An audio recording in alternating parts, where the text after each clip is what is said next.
देश की राजधानी दिल्ली में कुछ दिन पहले बारिश हुई और 2 से 3 घंटे की बारिश के बाद रोडों पर जाम लग गया और 2-2 फुट पानी भर गया, जिसकी वजह से हालात बहुत खराब हो गए। द्वारका के कुछ लोग हमारे साथ मौजूद हैं, उनसे जान लेते हैं क्या कहेंगे। मानसून से निपटने के लिए क्या कुछ इंतजाम दिखाई दे रहे हैं आपको? मेरा नाम गौरव वर्मा है, मैं द्वारका सेक्टर 3 में रहता हूँ। हमारे वहाँ पे अभी थोड़ी बारिश में ही इतना मतलब वहाँ के मेन हॉल तक धस गए और पूरा शुक्र बाजार रोड पड़ता है नियर बाय में, वो रोड के पास 2-3 स्कूल है, वहाँ पे बच्चों को भी जाने में दिक्कतें होती हैं और पूरा रोड खराब पड़ा है। कीचड़ वहाँ इतना है कि कोई भी अगर बच्चा भी स्कूल से जाते हुए बाहर गिर जाए तो उसको दोबारा ही अपने घर जाना पड़ेगा। तो ये और प्लस 2-2, 3-3 घंटे के जाम लग जाते हैं दिल्ली के थोड़े ही बारिश में। तो मेरा तो ये सुझाव है कि भैया चाहे वो केजरीवाल हो या हमारी एमसीडी सरकार हो, ये चीजों पे सबसे ज्यादा जोर देना चाहिए कि कितना से जल्द ये ठीक करवाए। और कुछ ऐसे एरिया हो जाते हैं तो वहाँ पे तो इनको तो ज्यादा ध्यान देना ही चाहिए। तो मेरा ये सुझाव देना चाहता हूँ मैं। दिल्ली सरकार और एमसीडी की क्या कुछ तैयारियां दिखाई देती है मानसून से निपटने के लिए? मुझे लगता है हर साल की तरह हम वहीं खड़े जहाँ हमेशा खड़े होते हैं।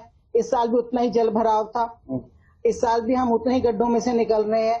बस इस बार सड़कें नहीं धसी हैं, वही बहुत है हमारे लिए। दूसरी चीज ये, अब तो हालत ये है कि हमारा जो पीने का पानी आता है ना, उसकी नालियों में भी गंदा कूड़ा फंस रहा है और हमारे घरों में पानी की समस्या हो रही है। मतलब दिल्ली सरकार ने अपने जल संयंत्र भी नहीं साफ करे, उसके बाद हमारी जो उनकी पाइपलाइन है वो भी नहीं साफ करे। जेई साहब को फोन कर दो, जेई साहब फोन उठा के राजी नहीं है। किससे जाके गुहार लगाए? 4-4 दिन हो गए, हमने ठीक से पानी भी नहीं देखा कैसा होता है। लगता है कि बार जल भराव नहीं होगा? क्यों नहीं होगा? अभी फिर देख लेना। अभी तो 3 घंटे की बारिश में ये हाल था। अगर पिछले साल की तरह मानसून आता जैसे पिछले साल आया था, हम तो गंगा जी में जाने की जरूरत क्या थी, हम तो यहीं तैर लेते।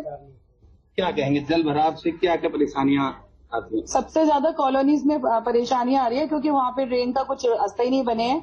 और हमारे जो अभी तो सुनने में आया है कि हमारे जो एमएलए हैं गुलाब सिंह जी, उनका भी अता पता नहीं है। लोग कंप्लेंट लेके जाते हैं पानी की समस्याओं को लेके। सीवर लाइन जो है पूरी वो अभी तक खुली पड़ी है, गड्ढे हो रखे हैं, गाड़ियां निकलती हैं दिखाई नहीं देते, गाड़ियां उसमें गिर जाती हैं, मतलब गड्ढे में चली जाती हैं। एक्सीडेंट बहुत हो रहे हैं क्योंकि पानी जब बारिश होती है इतना भर जाता है और वही गटर का पानी घरों के अंदर घुस रहा है, तो लोग घर में रह नहीं पा रहे। स्मेल बहुत आती है।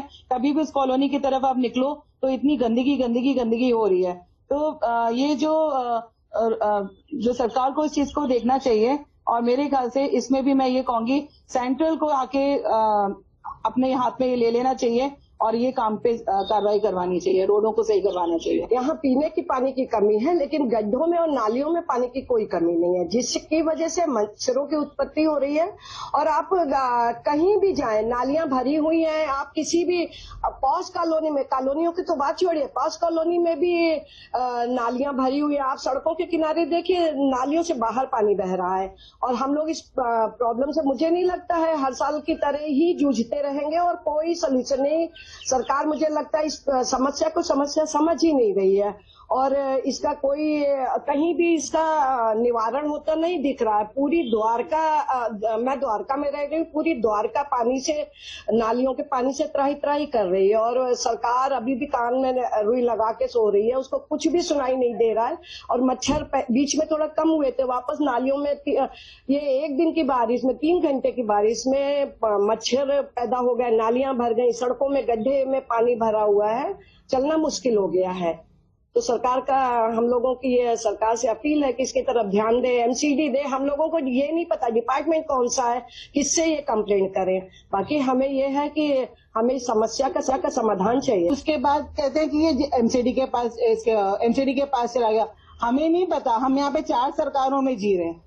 दिल्ली में हम 4 सरकार में जी रहे हैं। अगर यहाँ पर ये एक नाली के लिए हम अलग अलग के पास जाएंगे, हमारा तो साथ में इसी में निकल जाएगा। सफाई करी थी नाली की, उठा के कूड़ा लेके नहीं गए, वो बारिश में फिर वापस बह गया। सारा का सारा डीसिल्टिंग का फिर फायदा क्या है? इसका मतलब वहां पे भी घोटाले चल रहे हैं, डीसिल्टिंग में भी घोटाले चल रहे हैं ना। अगर आपने सफाई करवाई और कूड़ा नहीं उठाया और वो फिर भर गया, अब कोई और तो ठेका मिलेगा, वो फिर सफाई करवाएगा, वो फिर बाहर छोड़ देगा। ये तो अपना चक्रव्यूह हमारा चालू हो गया, हमारा, हम तो फंस गए उसमें। जी, सबसे पहले मैं ये कहना चाहूंगी कि सरकार की जो आपस की जो चल रहा है उसकी वजह से आम जनता परेशान हो रही है। सरकार को ये देखना चाहिए आम जनता पे ध्यान दे, क्योंकि इससे क्या हो रहा है, कई लोग बीमारियों से, स्मेल से मर रहे हैं क्योंकि घर में जा रहा है, बच्चे, छोटे बच्चे जो बिल्कुल पैदा हुए हैं वो भी गंदगी में रह रहे हैं। उसकी वजह से बहुत परेशानी हो रही है। बारिश होती ही समझो आपका पूरी बीमारियों का संक्रमण शुरू हो जाता है, मच्छर ज्यादा पैदा हो जाते हैं, जैसे कि अभी बताया गया था। तो मैं वही कह रही हूँ कि थोड़ा थोड़ा सा चीजों पे अगर ध्यान दिया जाए, हर एरिया में ध्यान दिया जाए, तो दिल्ली बहुत खूबसूरत बन सकती है।